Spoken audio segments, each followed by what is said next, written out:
All right. So this exciting new passion is coming in. All right. All right.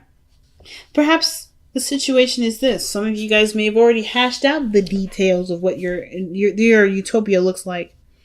Or maybe you've already started on the journey of manifesting a beautiful connection or emotional connection with someone. But the Seven of Pentacles can talk about reevaluating where you are to get to where you want to be. Or how you view what you're doing and how you can get to where you want to be. So, the Eight of Pentacles is such an interesting card in this respect, because I kind of feel like you guys have definitely taken a step back to observe. And I know it's typically not necessarily like the go-to definition for the Seven of Pentacles, but there's a lot of observation. There's a lot of gathering information with this card that I feel like you guys are definitely doing. And the reason why is because you guys have an intention. You're setting the intention, you're setting this new project in mind, something fun, something that has a lot to do with a lot of energy, a lot of high vibrations, a lot of desire and lust and pleasure of some sort. Something that gets the fires going. Some of you may have had someone come back from the past and you're reevaluating how you prefer to go about dealing with it, and if there's anything left to work with at all. What areas may need to be worked on. Okay, so we got some thinking that we've got going on here. The heart of your reading has got the Eight of Cups in this, and to me, when I see or hear about the Eight of Cups, especially when in this sort of situation and the combination of cards that we've got here, I definitely feel like we are acknowledging what's no longer working for us. No longer in like serving, giving us anything to work with. No longer allowing us not allowing us, but no more, no longer giving us something to discover or to understand about ourselves. I think we've completely used what we needed to use from this. So the situation is that we're emotionally drained. There's nothing more we can give to a situation anymore. We've reached the top of our capacity of handling something, and now we are ready to move on. It's about moving on, changing our focus, redirecting our northern star, if that makes sense, or repositioning it rather. So I feel like with the Eight of Cups, this situation is saying that how much you are ready to kind of move on. Like you're not quite interested to stay and linger. So in the past, you had the King of Cups. You have an ideal lover already. You already know who this person is. You already know what this person's going to look like, how this person feels, how you want them to make you feel. You know exactly what this individual looks like. There's lots of daydreams with this individual here. Sometimes this can indicate this is an actual person, a Pisces, Cancer, Scorpio, whom you last interacted with, and this person was quite mature for how they display themselves. Or this is you guys mastering your own emotional your own emotional portion of yourself, becoming more aware of your emotions, mastering the flow or the way you respond to certain things in your life to manifest what you want to manifest. So you know exactly what this is for you guys in your own personal stories. So with this translation, right, I feel like with this mastering of your own emotions here, or dealing with somebody from the past here, and I don't really feel like this person was emotionally manipulative or underhanded in some way, but I do feel like this person had some serious conflict attached to that, and you've made peace with it somehow. Or you've created a way to be more self-sustaining, or to have more self-esteem, higher self-esteem for yourself in this area through this kind of interaction. And I don't know why I'm connecting this with the external energy, the Five of Swords, with the King of Cups in the past, but I do feel like they have something to kind of do with it. There is something that is non-compromising though. The Nine of Pentacles does tell me that there is a serious amount of boredom. There's nothing really going on. There's nothing really interesting or challenging you at this moment.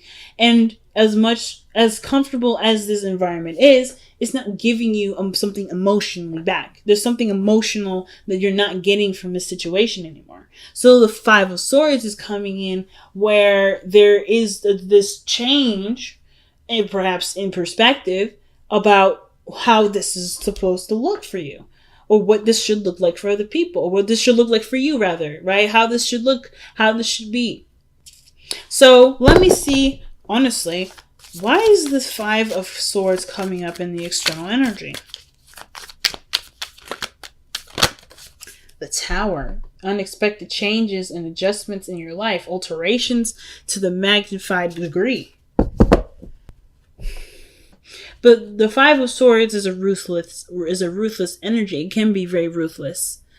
Looking out for your own best interests sometimes, or someone around you that's looking to sabotage your way of life. But I don't think this is anyone outside of yourself. I feel like because you're bored, you're sabotaging your security to make a situation happen for there to be something not only interesting, but to get you moving, get you motivated. Some of you guys may or may not really notice that you're doing it and do that sabotage. You will hit a space where you have to conquer some fears or doubts about yourself that you may not have noticed being in a place that's so comfortable. It could be. However, that's a totally different extreme case. And even then, this isn't an act of love. Even if you were to sabotage your comfortable life, you are not doing it because you hate yourself. You're doing this because you love yourself and you want to give what you want. Give yourself what you want. So if that doesn't apply to you, then don't apply. If those of you that are willing to be honest about it, go ahead, say it. Be honest with yourself. This is a situation I'm trying to get out of, and I'm doing it in a way that will definitely get me out of it, but may not feel necessarily as ideal as I'd like it to, because it may cut ties with people, it may cause problems, we may argue, we may no longer be friends, we may have nothing to do with each other at the end of it. But I needed to do it to set myself free, to break myself out of this gilded cage that I have put myself in, to heal myself and to love myself in ways that I didn't think I could. And it's okay. But the situation for me, though, with the Nine of Pentacles, isn't necessarily about seeing yourself as trapped, because I don't think you're trapped. And I don't think you see yourself as trapped, but you do feel like your lifestyle is in a situation where it's set and it can take you places financially, but never anywhere emotionally. So does that mean you just completely changed that whole lifestyle up? Not necessarily. You can, there's something else you can do without having to cause serious uprooting of your life. And I feel like that's where the Ace of Pentacles comes in. What new engagements or parties or projects do you want to start? What other things do you want to begin? Because if you're too bored for too long, you're gonna get creative. Oh, Gemini, I'm just going to say this straight out. You're going to get really creative. And you're going to start coming up with ways to make yourself do things that you never would think yourself would do. And then it's going to feel like, it's just a lot to overcome. You're going to survive that too. Whatever you decide to do, either way is the right way. It's just about whether or not you want to control that way consciously or not control that way subconsciously. Or control that way subconsciously. And subconsciously, sometimes we don't see that shit coming. And I can tell you on a record of times, anytime I've sabotaged myself, it was me doing it to me because I didn't notice, and I was protecting myself from failure, protecting myself from the fear of losing or fear of doing something bad. This may not apply to everyone, I'm just going to say straight out. And if it does, this is not a judgment. This is not a judgment whatsoever. This is legitimately just stating what I'm seeing here as a method or as a form of facts, not a judgment. Because like I just told you, I do the same BS myself. Okay? The same thing. But I feel like instead of uprooting your entire life or trying to change something drastic in yourself, in your environment, because you're not mad at the area, you're just not getting anything out of it anymore. Emotionally and financially and everything, you're comfortable, you're set. I don't think anybody wants to ever be struggling again. And I don't think you're struggling. I think you're good. And I feel like you want to maintain this by have something interesting going on. Which is why you've seen the Seven of Pentacles coming up. You've done what you need to do. You're in a comfortable space. What else do you need to do? Incorporate something of great value in your life.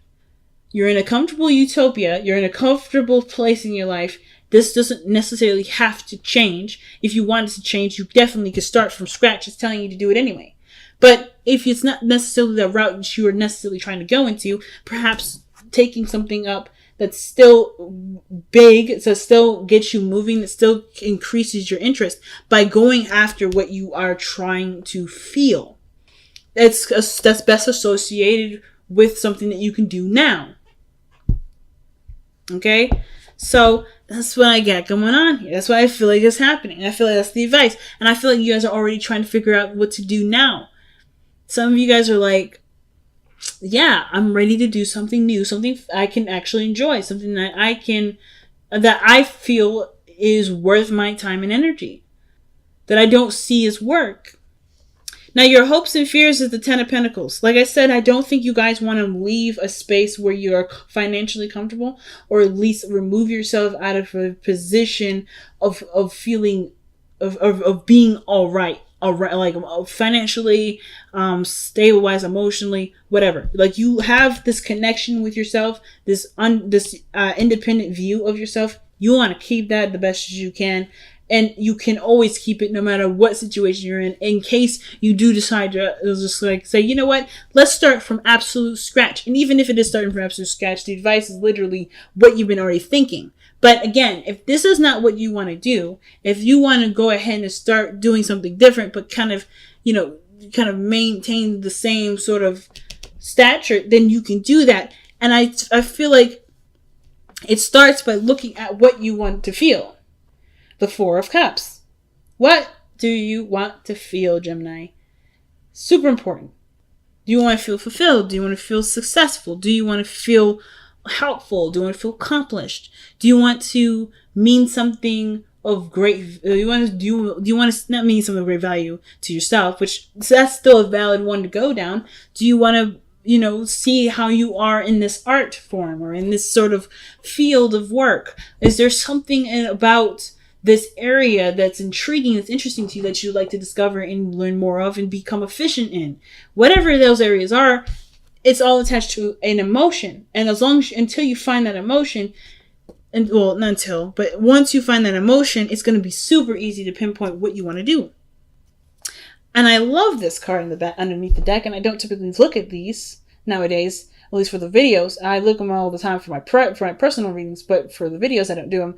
But the card underneath here is Wheel of Fortune. You have a new opportunity coming in. But this is your new opportunity to do something completely different, to enrichen yourself in another way. It's a change of luck. So this is a pretty big transformation in your life, really big change that's coming in your life anyway. Okay, the tribe.